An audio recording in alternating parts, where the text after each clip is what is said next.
Informasi alur berperkara. Pendaftaran perkara.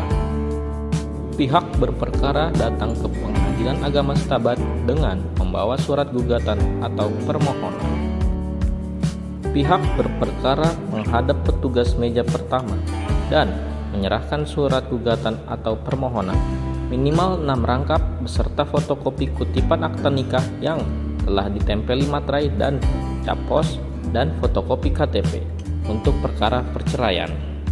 Petugas meja pertama dapat memberikan penjelasan yang dianggap perlu berkenaan dengan perkara yang diajukan, menaksir panjar biaya perkara yang kemudian ditulis dalam surat kuasa untuk membayar atau SKUM.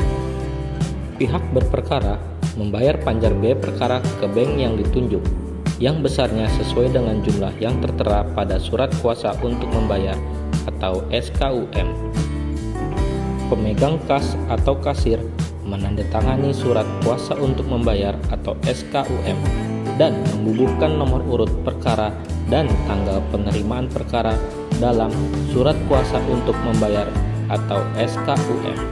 Kemudian menyerahkan tindasan pertama surat kuasa untuk membayar atau SKUM yang telah dicap lunas dan surat gugatan atau permohonan kepada pihak berperkara.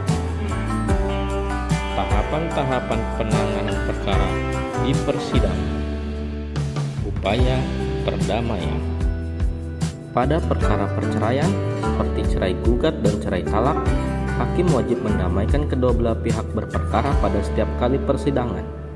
Kedua belah pihak bebas memilih hakim mediator yang tersedia di Pengadilan Agama Setabat. Apabila terjadi perdamaian, maka perkaranya dicabut oleh penggugat atau pemohon. Tetapi apabila tidak terjadi perdamaian dalam mediasi, maka proses pemeriksaan perkara dilanjutkan. Pembacaan surat gugatan penggugat. Surat gugatan penggugat yang diajukan ke Pengadilan Agama dibacakan oleh penggugat sendiri atau salah seorang majelis hakim, dan penggugat mempunyai hak untuk mengubah, mencabut, atau mempertahankan isi surat gugatannya tersebut. Apabila penggugat menyatakan tetap pada surat gugatannya, maka persidangan dilanjutkan ke tahap berikutnya. Jawaban tergugat.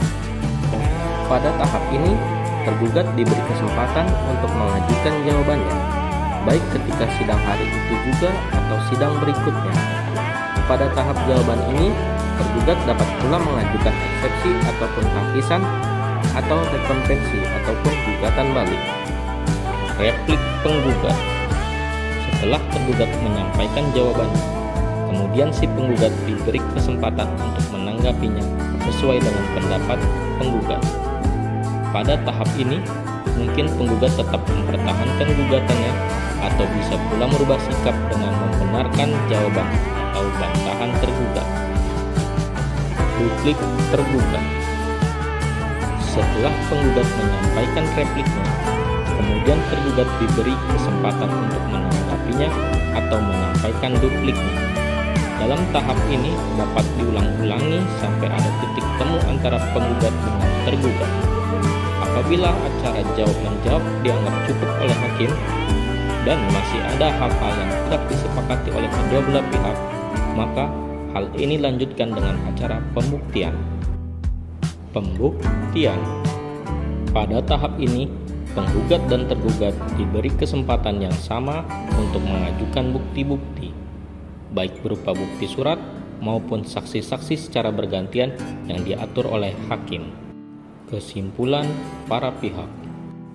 Pada tahap ini, baik penggugat maupun tergugat diberi kesempatan yang sama untuk mengajukan pendapat akhir yang merupakan kesimpulan hasil pemeriksaan selama sidang berlangsung menurut pandangan masing-masing.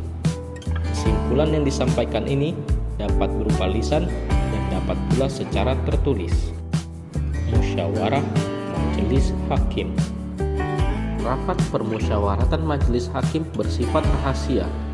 Dalam rapat ini, semua hakim menyampaikan pertimbangannya atau pendapatnya, baik secara lisan maupun tertulis. Jika terdapat perbedaan pendapat, maka diambil suara terbanyak dan pendapat yang berbeda tersebut dapat dimuat dalam putusan atau disebut dissenting opinion. putusan hakim. Pada tahap ini dibacakan putusan oleh majelis hakim. Setelah dibacakan putusan tersebut, penggugat dan tergugat berhak mengajukan upaya hukum banding dalam tenggang waktu 14 hari setelah putusan diucapkan. Catatan: pada perkara cerai talak masih ada sidang lanjutan, yaitu sidang pengucapan ikrar talak, dan ini dilakukan setelah putusan berkekuatan hukum tetap atau BHT. Kedua belah pihak akan dipanggil lagi ke alamatnya untuk menghadiri sidang tersebut.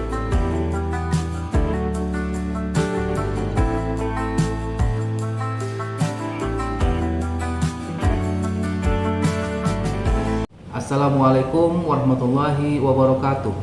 Saya Febri Jalubir, Sarjana Agama, Sarjana Hukum Majelis Hukum, selaku Ketua Penagama Stabat kelas 1B, mendukung dan menyatakan bahwa benar video yang dibuat oleh CPNS Penagama Stabat tahun 2022 adalah karya mereka yang bertujuan untuk memenuhi tugas aktualisasi pelatihan dasar CPNS tahun 2022. Wabillahi taufiq wal hidayah. Assalamualaikum warahmatullahi wabarakatuh.